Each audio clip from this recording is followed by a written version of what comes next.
ನಮಸ್ಕಾರ, ಇನ್ಫೋಸ್ಟ್ರೀಮ್ ಯೂಟ್ಯೂಬ್ ಚಾನಲ್ಗೆ ಎಲ್ಲರಿಗೂ ಸ್ವಾಗತ. ಈ ವಿಡಿಯೋದಲ್ಲಿ ನಾವು 4:1 ಮಲ್ಟಿಪ್ಲೆಕ್ಸರ್ಸ್ ಅಥವಾ ಮಕ್ಸ್ ಬಗ್ಗೆ ಡಿಸ್ಕಸ್ ಮಾಡೋಣ.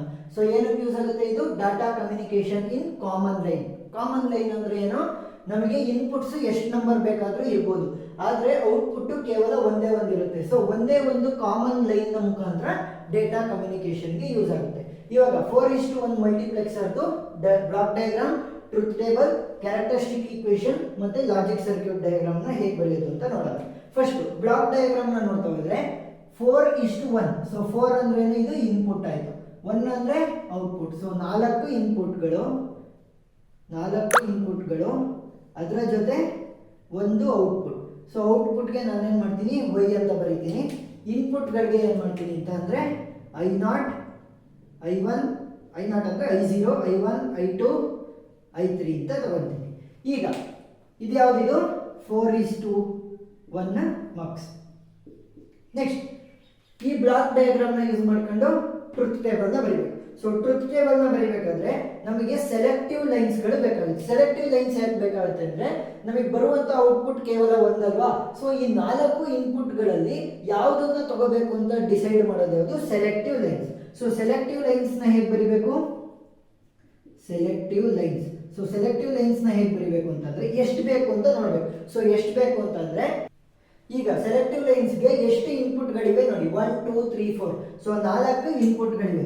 ಸೊ 4ನ್ನ ನಾನು ಹೇಗೆ ಬರೀಬಹುದು? 2 ಅಂತ ಬರೀಬಹುದು. ಅದೇ 8 ಇದ್ದಿದ್ರೆ 2 ಆ ರೀತಿ. ಸೊ 2 ಅಂದ್ರೆ ಇದನ್ನ ತಗೋಬೇಕು, ಪವರ್ ವ್ಯಾಲ್ಯೂ. ಸೊ ಎಷ್ಟು? 2. ಸೊ 2 ಸೆಲೆಕ್ಟಿವ್ ಲೈನ್ಸ್ ನ ಬರೀಬೇಕು.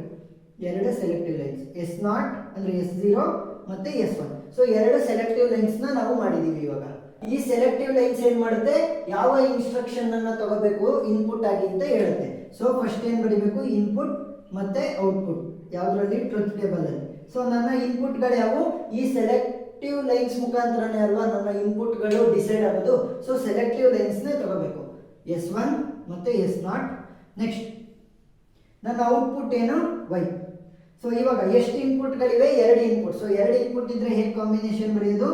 0 0 1 1 0 1 0 1. ಸೊ ಇವಾಗ ನಾವೇ ಅಸ್ಯೂಮ್ ಮಾಡ್ತಾ ಹೋಗೋಣ. ಸೊ 0 0 ಇದ್ರೆ I0, 0 1 ಇದ್ರೆ I1, 1 0 ಇದ್ರೆ I2, 1 1 ಇದ್ರೆ I3. ಸೊ ಈ ರೀತಿ ಇನ್ಸ್ಟ್ರಕ್ಷನ್ಸ್ ಗಳನ್ನ ತಗೊಳುತ್ತೆ ಅಂತ ನಾವೇ ಅಸ್ಯೂಮ್ ಮಾಡ್ತಾ ಹೋಗೋಣ. ಸೊ ಇವಾಗ ಈ ನಾವು ಮಾಡಿರುವಂತಹ ಟ್ರೂತ್ ಟೇಬಲ್ಗೆ ಕ್ಯಾರೆಕ್ಟರಿಸ್ಟಿಕ್ ಈಕ್ವೇಷನ್ ಅನ್ನು ಬರೀಬೇಕು. So characteristic equation in final output ಏನ್ ಬೇಕು? ನನಗೆ y ಬೇಕು. So y is equal to ಮೊದಲನೇದು ಯಾವುದು? ಸೊ ಮೊದಲನೇದು ಇದನ್ನ ಕನ್ಸಿಡರ್ ಮಾಡೋಣ, I0. So S1 S0 y, S1 S0 ಮತ್ತೆ y. ಸೊ y ಅಲ್ಲಿರುವಂತಹ ವ್ಯಾಲ್ಯೂ ಏನು? I0 ಅಂದ್ರೆ I0. ಸೊ ಇವಾಗ S1 ವ್ಯಾಲ್ಯೂ ಏನು? 0. S0 ವ್ಯಾಲ್ಯೂ ಕೂಡ 0. ಸೊ ಏನ್ ಮಾಡಬೇಕು? ಬಾರ್ ಅಂತ ಬರೀಬೇಕು, ಅಂದ್ರೆ ಅದರ ಮೇಲೆ ಒಂದು ಬಾರ್ ಬರೀಬೇಕು. ಸೊ ಇವಾಗ ನೆಕ್ಸ್ಟ್ ಯಾವುದು? I1. ಸೊ I1 ನ ತಗೊಂಡ್ರೆ 0 1, S1 S0 I1. ಸೊ 0 1 ಆಗಿರೋದ್ರಿಂದ S1 ಗೆ ಬಾರ್ ಬರುತ್ತೆ, plus 1 0 I2. So S1 S0 bar I2 plus ಇವಾಗ ನೋಡಿದಿರೋಂಥದ್ದೇನು? I3 ಮಾತ್ರ ಉಳಿತು. ಸೊ I3 ಮಾತ್ರ ಉಳಿತು. So S1 S0 I3.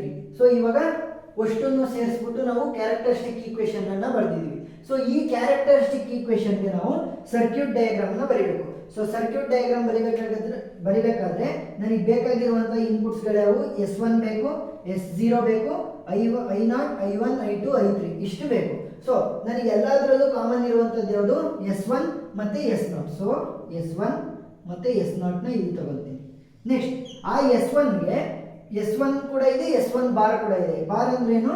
Not gate. So not gate ನ ಇಂಪ್ಲಿಮೆಂಟ್ ಮಾಡ್ತೀನಿ. ನೆಕ್ಸ್ಟ್ S0ಗೂ ಕೂಡ ಸೇಮ್. ಈಗ ನಮಗೆ ಕಾಮನ್ ಇಲ್ಲದೆ ಇರುವಂತದ್ದು ಯಾವುದು? I0 I1 I2 I3. So ಇಲ್ಲಿ ಬರೀರಿ I0 I1 I2 I3. So ಇವಾಗ ಮೊದಲನೇದು ಈಕ್ವೇಷನ್ ಏನು? S1 bar. S1 ಬಾರ್ ಅಂದ್ರೆ not gate. So S1 bar, S0 bar ಮತ್ತೆ I0. ಸೊ ಇದು ಅಷ್ಟನ್ನು ನೋಡಿ ಇಲ್ಲಿ ಮಧ್ಯ ಡಾಟ್ ಇರೋದು, ಸೊ ಆ್ಯಂಡ್ ಗೇಟ್. ನೆಕ್ಸ್ಟ್ ಮೊದಲನೇದಾಯಿತು. ಇವಾಗ ಎರಡನೇದು S1 ಬಾರ್, ಸರಿ ಬಾರ್ ಅಂದರೆ ನಾಟ್ ಗೇಟಿಂದ ಶುರುವಾಗುತ್ತೆ. So S1 bar, next S0 ಮತ್ತು I1. ಸೊ ಇದಷ್ಟು ಸೇರಿ and gate. Next S1 S0 bar ಮತ್ತು I2. ಸೊ ಇಷ್ಟನ್ನು ಸೇರಿ ಆ್ಯಂಡ್ ಗೇಟ್.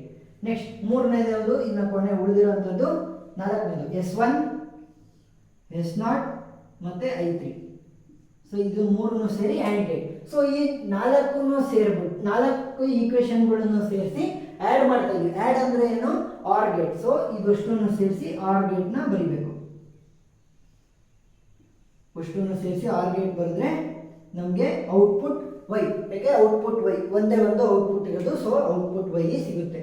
ಸೊ 4:1 ಮಲ್ಟಿಪ್ಲೆಕ್ಸರ್ ಅರ್ಥ ಆಗಿದೆ ಅಂತ ಅನ್ಕೊಳ್ತೀನಿ. ಏನಾದರೂ ಡೌಟ್ ಇದ್ದರೆ ಕಮೆಂಟ್ ಸೆಕ್ಷನಲ್ಲಿ ತಿಳಿಸಿ. Thank you.